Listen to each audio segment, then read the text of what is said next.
think the first thing I want to ask then is you had some well-deserved time off last year, and Yeah.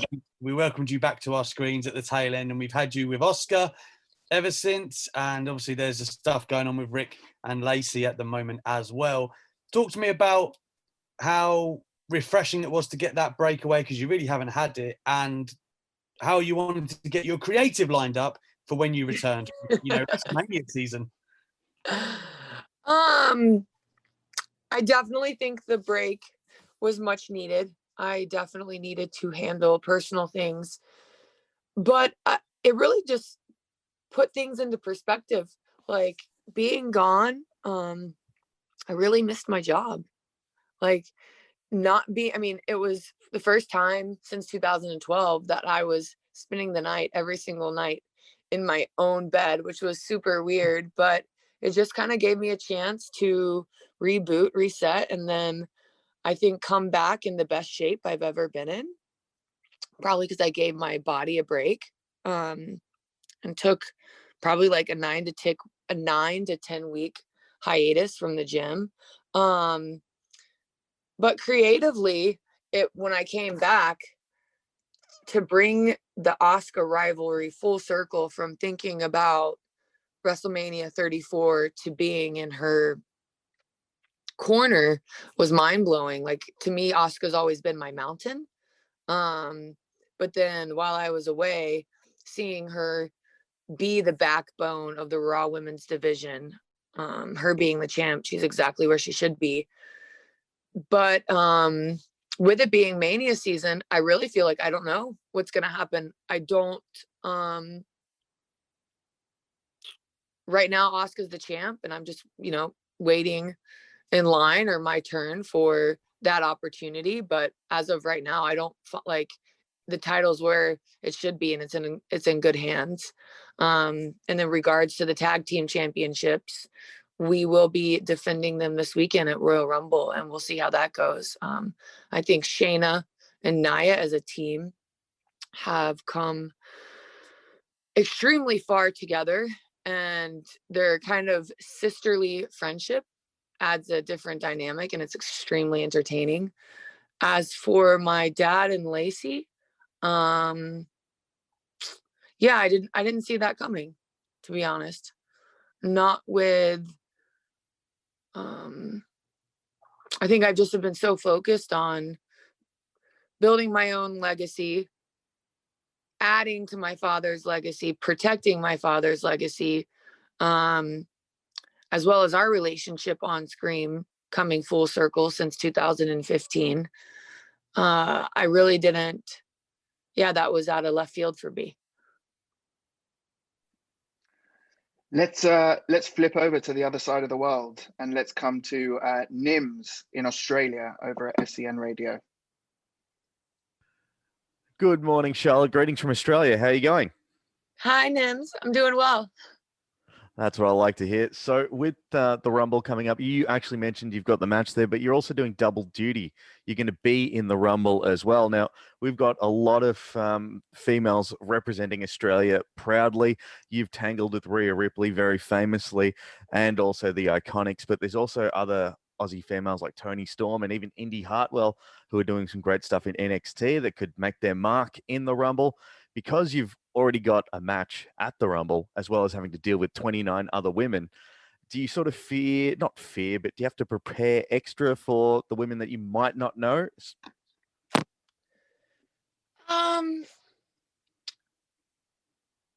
If anything, I think taking an opportunity to watch the Dusty Classic in full would probably be my best tool to prepare for anyone that I really haven't had the opportunity to face.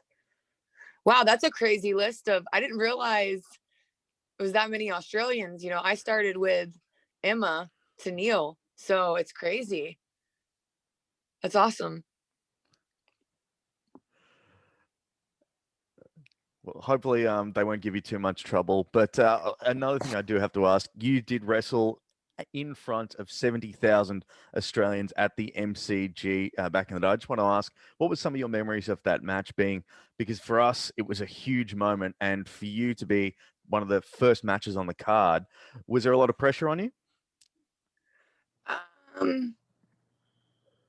Well, I'd been in front of a crowd like that before. Like, nothing gets bigger than WrestleMania 32, right? But I think for me, whether it's 12 people or 101,000 people, I have the same feeling, the same motivation, the same nervousness. But what made that so cool was the fact that it felt like a WrestleMania. That's how big it was. It wasn't like your typical live event overseas. It was an actual, like, it felt as big as a WrestleMania. Let's come next to Luis Rodriguez over in Mexico.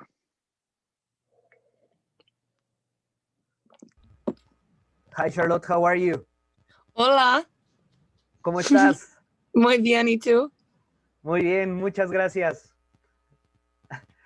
Charlotte, what are the difference between the Charlotte Flair who won the Royal Rumble last year with the current Charlotte Flair?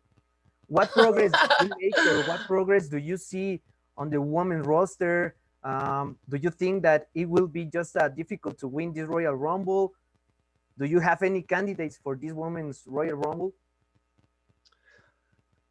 I think every year the Royal Rumble gets more difficult due to how deep and experienced the division gets. I mean, now you have Bianca Belair on SmackDown. Now Bayley doesn't have a title, so she'll be in the Royal Rumble. Raw side, you have a repeat, Shayna. And then I don't know whether or not she'll be entering, but I could see, Rhea Ripley making a surprise entrance. Not that last year we didn't have the depth, but this year it just seems like there's so many more players that are in favor of winning, as well as Alexa Bliss and her new character dynamic. Yeah, I feel like this year it's almost like it could really go to anybody. It's just who's able to outlast all, opponents.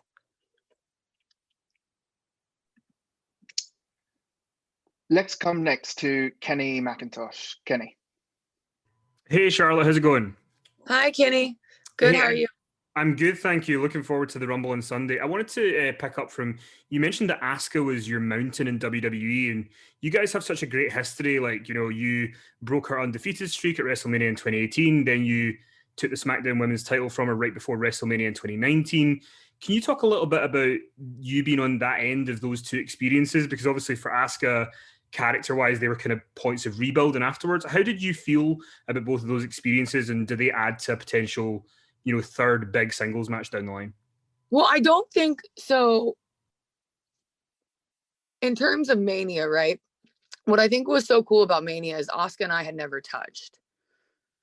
And she had already built this incredible, I don't want to use the word legacy, but I mean, she had the undefeated streak. Was known worldwide, traveled worldwide, won the first ever women's Royal Rumble. So it was more of a like, the story was so basic, right? You had myself and what I had done, and then you had this undefeated streak, right? But right after Mania, I mean, the Aussies helped Carmella beat me, right? So it was like a restart for me as well as also what she was doing, right?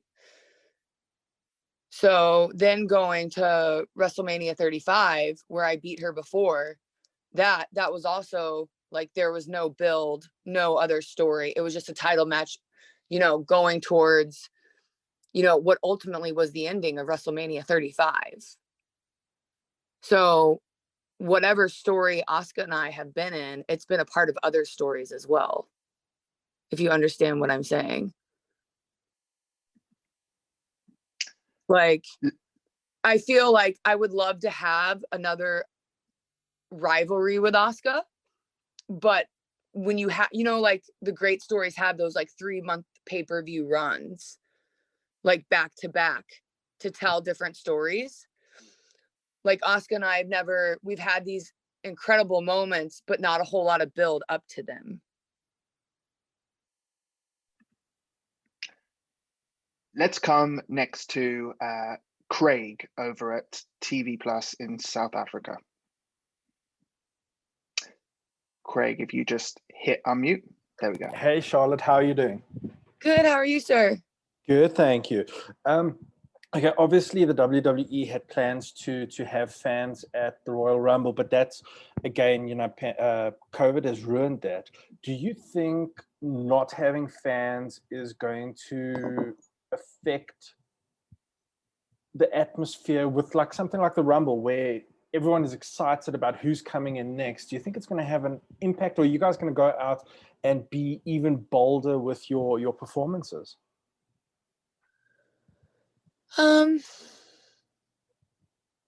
Well, I think COVID or no COVID, you should always want to be bold. And the Thunderdome that we have created, or that WWE has created, you know, to have fans be able to, it's not Zoom, but be able to log in, is still is as exciting. It's like making the best of what we have. But I hope no one, you know, just because they're not there in the seats doesn't mean they're not there just as excited to watch their favorite superstar at home.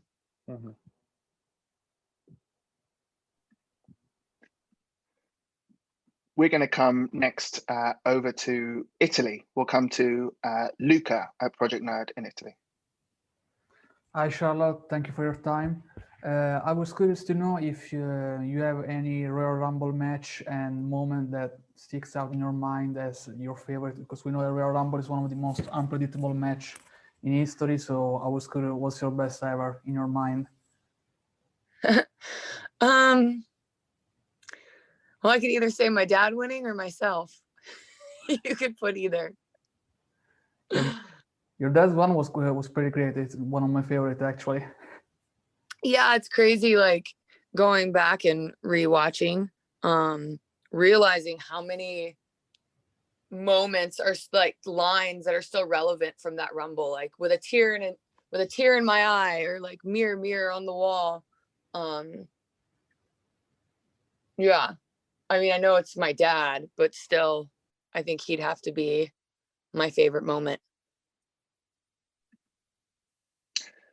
We're going to come next to Faisal over at UFM over in the Middle East. Yes, hi, Charles Flair. You're absolutely one of my favorite WWE superstar. I'm so happy and glad to have this time with you. So my question is, you and Becky Lynch, you did amazing matches before, but I'm dreaming to have another match. But this time, I want it to be big. I want it to be a dream. I'm dreaming to having this match in Saudi Arabia, and I want to know your opinion about it. Oh, that sounds amazing. And I would be honored, and I know she would be as well. Yeah, I would love that. Yes, Any and good luck. opponent, actually. Like if Becky's not back yet, yeah, I would love just to have the opportunity to perform there. It will be amazing, and good luck in the Royal Rumble that will be exclusive in WWE Network. Thank you so much, sir. Look at Faisal doing our promo as well. Unbelievable. Right, we're going to come back to the UK. Let's head to Alistair over at Metro. Hey, how's it going? Hi, Alistair. Good. Yeah, how are you getting on? Good, sir. Good.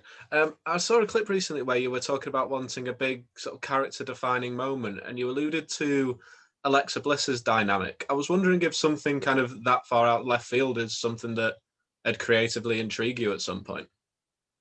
So I think about that all the time. Like, what would that look like for me? And it's scary, right? Because the package of like how I see my character, it's so polished. Like it really would be like, is darker makeup and darker robes just, is that a big enough switch? Like I can't imagine not having the larger than life glamorous entrance, you know, like that's part of it. Like what does that, like once you go so far one way, it's really hard going back the other, right? So is it subtle changes? Yeah, but that's something I've been thinking about in the last few weeks, because I just personally feel like the last couple years there hasn't, like, for instance, on SmackDown, when Bayley turned to the bad guy, right, and debuted her new look, it was like, well, all of a sudden, what makes me good? Like, I felt that as a character. Like, well, why now am I the good guy just because she's bad? Like, why do the fans want to cheer me now? And then, like, tagging with Becky Lynch on Raw, it's like, well, wait, this woman just kicked my ass for 2 years and made fun of me. But why the change of heart? Like, I feel like I just haven't had, and I'm like, I haven't had that defining moment. Okay, I am definitively good. I am definitively bad. Like, as of right now, since I feel like before 35, it's just like, okay, I'm Charlotte Flair. Take me or leave me. And that's kind of how I've played it the last couple years, because I know I'm a star.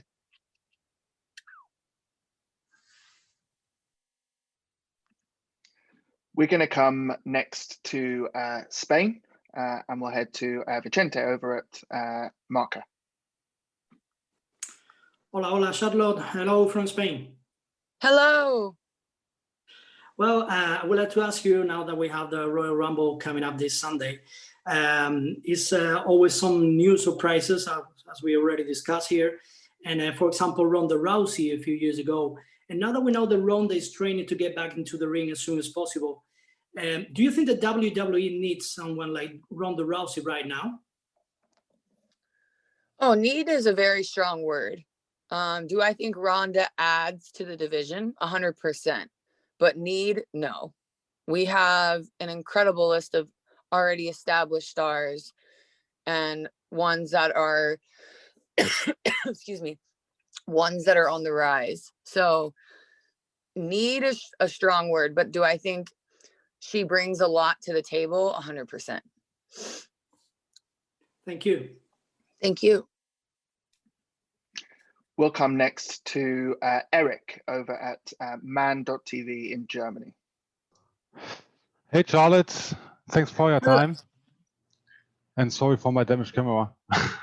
Oh, no, it's fine. My question is, in War Talk, you said that one thing you always wanted to do was to protect your father's legacy. In the Royal Rumble match, there could be the situation that you not only have to fight Lacey Evans, but also keep an eye on your father at the ringside too. What is your game plan for this situation? Would you? Oh, my dad's gonna be ringside at Royal Rumble. Yeah, I hope so. I didn't even know that. Yeah, would you fight against Lacey Evans and your father if there is no other way to win the Royal Rumble? Would I hide? Yes. Do you want to reword the question? Do you think I would hide from my dad and Lacey Evans? I don't know. 100% no. Okay. They should. If I was them, I would be hiding. Okay. We're going to come next to Michael over at Lucha Libre Online. Hola, Charlotte. ¿Cómo estás? Muy bien. ¿Y tú? Todo muy bien por acá en Puerto Rico.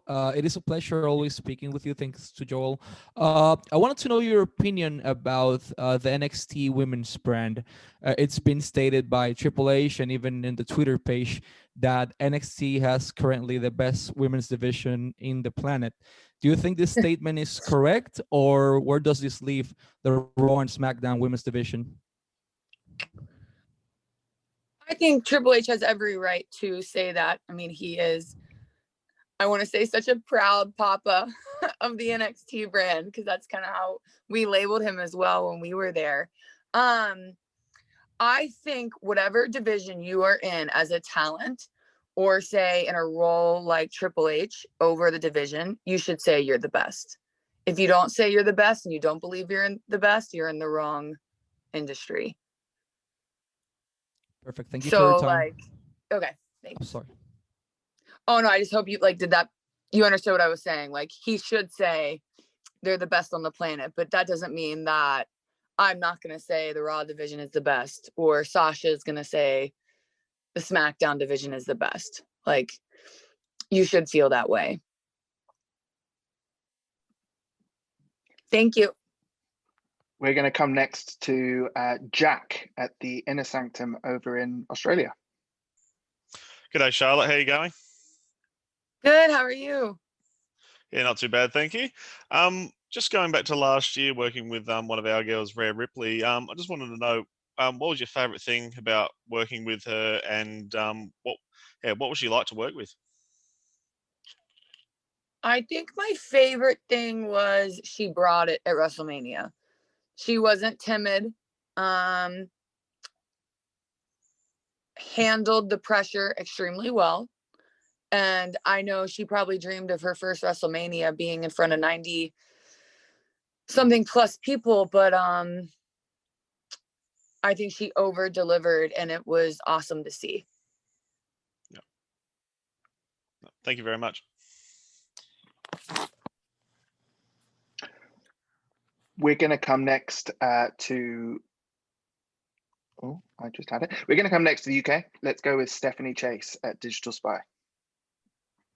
Hi, Charlotte. How are you? Good. How are you? I'm good, thank you.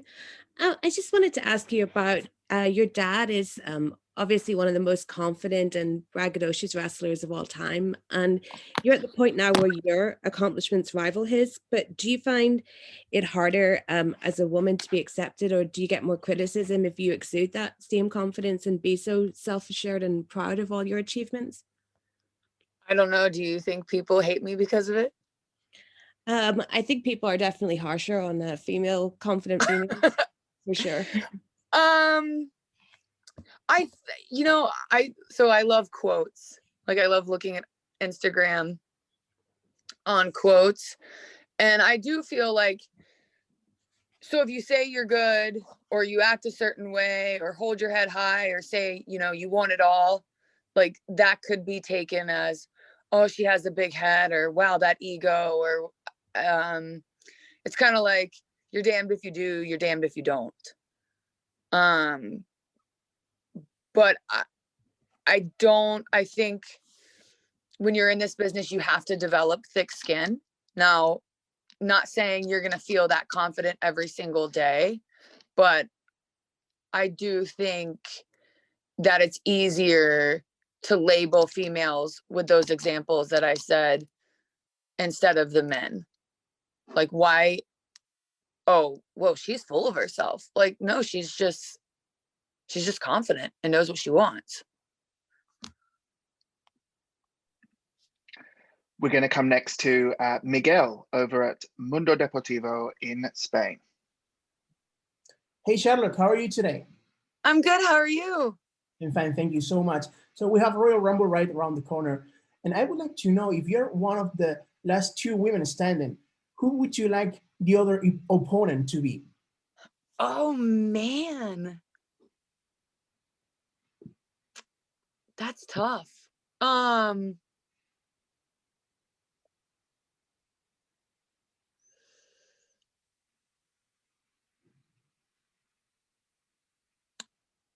So the second Rumble, it was Bex. The third was Shayna.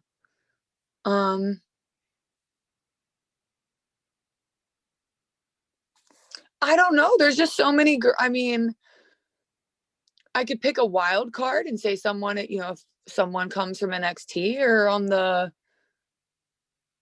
from Raw or SmackDown.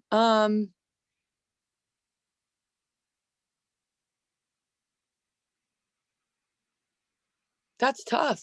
I honestly don't know who I'd want. I guess I'd say I love how far along Bianca has been coming. So I know in the future we will see each other, but I think that would be I had a moment with her on SmackDown recently that I had a blast. But really it could be anybody. There's no one like, oh, I would definitely want her. And then what about Rhea Ripley? Do you think your paths will meet again, maybe in the Rumble? Oh, 100%. In the Rumble, I don't know. I can only assume, but I definitely see in the foreseeable future. Let's come to Francesco, who has some questions for Sportal in Italy. Hi, Charlotte. It's a pleasure to talk with you. So we all know that the Royal Rumble is actually a very, very difficult match. What would you answer to those people say that professional wrestling is actually fiction?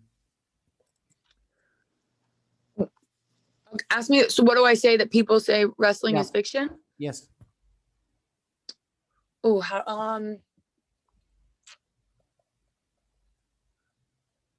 it's very hard to explain to someone exactly what we do.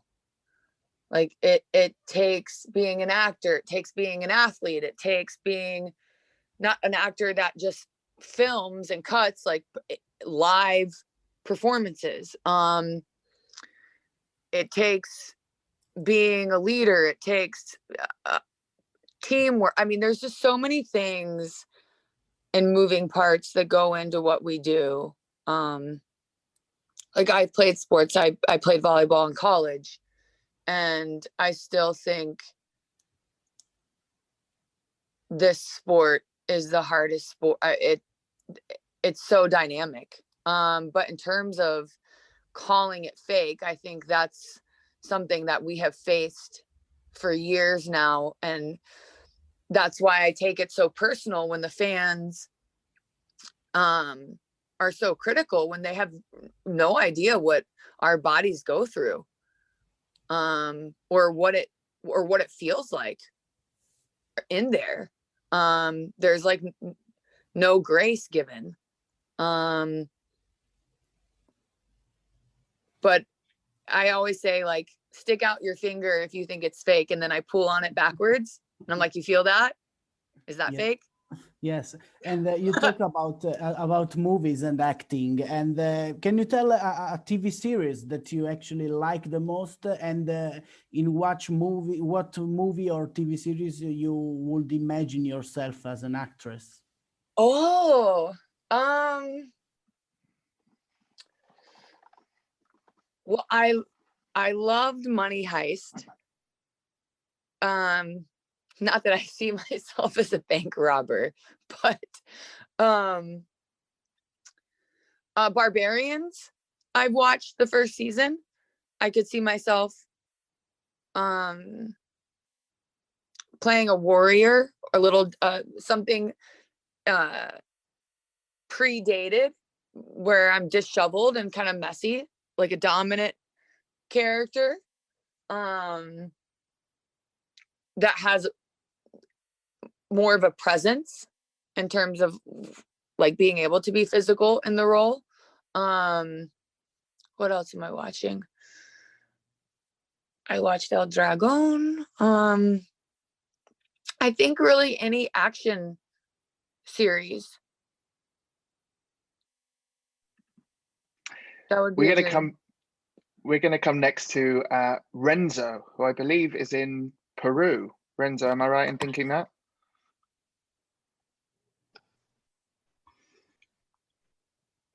Renzo, go ahead. Hi, nice to meet you, Charlotte. Can you hear me? Sí, mucho gusto. Hola, mucho gusto. I hope you are well after a presentation of the WWE Superstar Spectacle. Greeting from Peru. Well, you have won everything a WWE female wrestler can aspire. 13-time champion, Royal Rumble winner, winner in a WrestleMania edition. And I list all of this because I read the statement of your father in an interview saying that you're not only the best woman actually in WWE, but also the best female wrestler of all times. Do you consider that you have already reached that point in your career? And in any case, what do you think you will be missing to accomplish it? Thank you. I want to be I want to be the best. I think my willingness and wanting to always learn and get better helps, but I think it's hard, you know, when it's all said and done, it's easier to look back and say, man, I was pretty good. I think I'm up there as being, you know, one of the most athletic. But I mean, there's so many talent. I mean, everyone has their own favorite flavor. Yeah, I mean, I want to be remembered as the best one day. 100%. Okay. We are going to come next to Christian. Be waiting patiently for in Germany. Hey, Charlotte. How are you today? Good. How are you? Yeah. So you talked about the break you took last year, and how did maybe stepping away for a while maybe help in getting a new perspective on being a WWE superstar? And also, while you took your break, did you like get a chance to spend time on things you are passionate about that you maybe didn't have the time for the last couple of years when you were always on the road? Well, unfortunately, I was like, oh, it's during COVID. So it was a little frustrating, but I think in terms of just mentally resting my mind and my body was so good for me. Like being on the road for those 6 years nonstop and not always having to be on, like being on mentally is just, to me, as hard as like physically being in the ring. Whether it's media appearances, signings. I mean, we have so many jobs within one job, right? But just being at my house and being able to decompress and waking up going, oh, I can eat whatever I want. I don't have live events this weekend. But I think the hard part was like, man, the show goes on with or without you. And I think that as a performer, I know it was for me, kind of stings. It's like, wait, yeah, you're right. They don't need you. So I think that makes you more eager and antsy to get back when you can. But if anything, it just made me really realize how much, you know, I do love being in the ring. And it's the one thing that I love more than anything in terms of like, that's what I want to do with my life, is be a performer, like being able to create and that was another thing. Like when I'm in the ring, like feeling like you're in control of people's emotions, whether it's wanting them to feel good or bad, or, you know, creating these stories. Like I missed being creative. Cause that's how, like, I feel that is what I bring to the table that I like doing. But I started Spanish classes, so that was awesome. I've been wanting to do that. And then just caught up on like 6 years of sleep.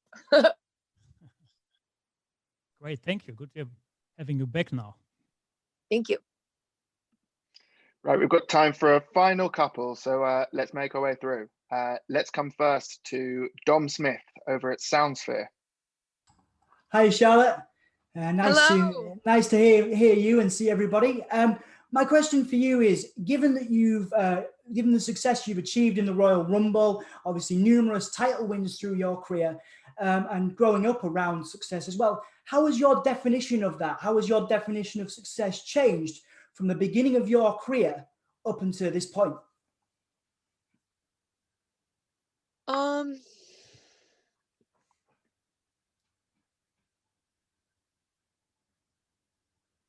I think it's changed by, you know, there's always that first time you hold your first title. There's always winning the Raw or winning the SmackDown.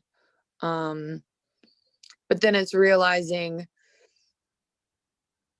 you know, you can exude being a champion inside or outside of the ring. And what that looks like and what that means. I think learning that and growing as a character with confidence. Okay, and what about, have you changed personally? How have you changed personally? Obviously, in your own life, you've been through so much. You've experienced the highs and lows of sports entertainment. You've obviously dabbled in entertainment and TV and all that. How have you sort of changed personally as you've grown and developed? Much thicker skin on some days.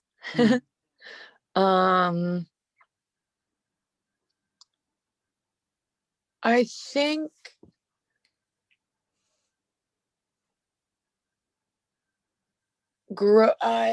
that's a hard one. It's like bringing your real self to the performance and what that looks like, not being scared to fail. Like, unless you fail, that's the only way to grow. Like at first I'm like, oh, I can't fall, I can't slip, that can't happen. And now I think it's, when those moments do come, it's like really not taking them for granted and going, okay, how do I learn from this, or how do I get better? Maybe making or taking bigger risks is key. We're going to head to that fated spot, the last media question. Who is it going to be this week? Right. It's going to go to Ash Rose. All eyes on Ash. Make it a good one. Thanks, Joel. Thanks for the pressure. Hi, Charlotte. How you doing? Hi, good. Good stuff. I wanted just to talk with the Royal Rumble. Where does it rank in your kind of list of accolades, and how would it rank to win it again, to be the first two-time Women's Rumble? And then finally, I'll give you the fabled Rumble question. If you could choose a surprise entrant to come out on Sunday, who would you like to see? I don't know. I don't know. So winning last year was so out of left field.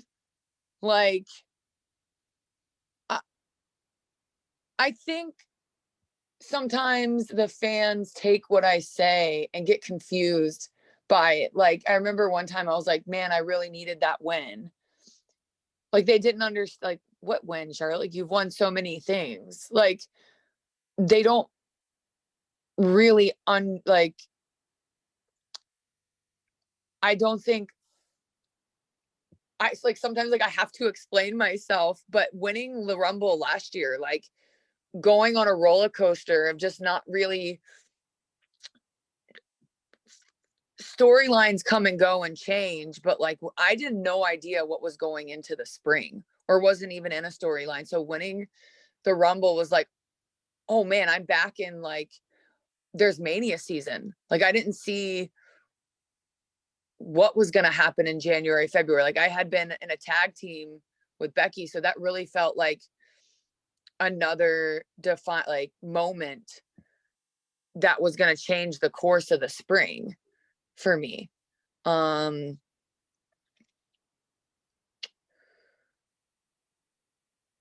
just, I guess, the emotions from the second year when Becky had won, and being in the last two, and then being in the last two again, and still having it and taking what it takes to win it.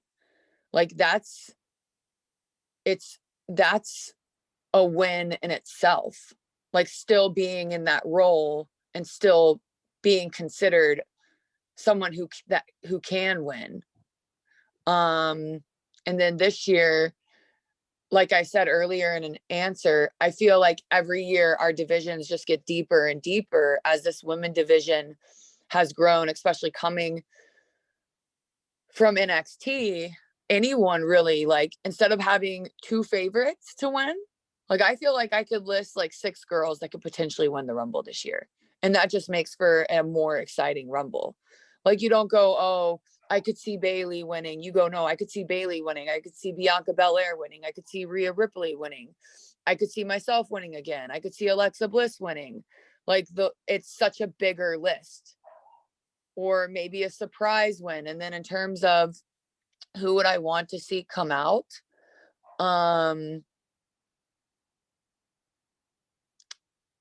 I think we've had the opportunity to have so many of the legends come back, which is exciting. So I guess anyone from the Dusty Classic really, I think, would be exciting, because anytime someone from the NXT brand gets to be a part of the Rumble, it adds so much. Ash, you did a good job. Well done. Thank you, everyone, so much. I guess the only way to end is, look, Charlotte, as people have said, you're going to be pulling double duty at Rumble this Sunday. What should we all be looking forward to, both from the Rumble matches themselves, but also from your tag team match against Nia Jax and Shayna Baszler? I'm looking forward to the rematch. There's no one else that I'd want in my corner than ASUKA. And I just know that we not only are great enemies, but we're great partners. And we're going to do whatever it takes to retain. And then when it comes to the Rumble, just staying focused and ready. And hopefully, I'm not sure which match is going to come first, but whatever match does come first, I will take that as my warm up for the next match.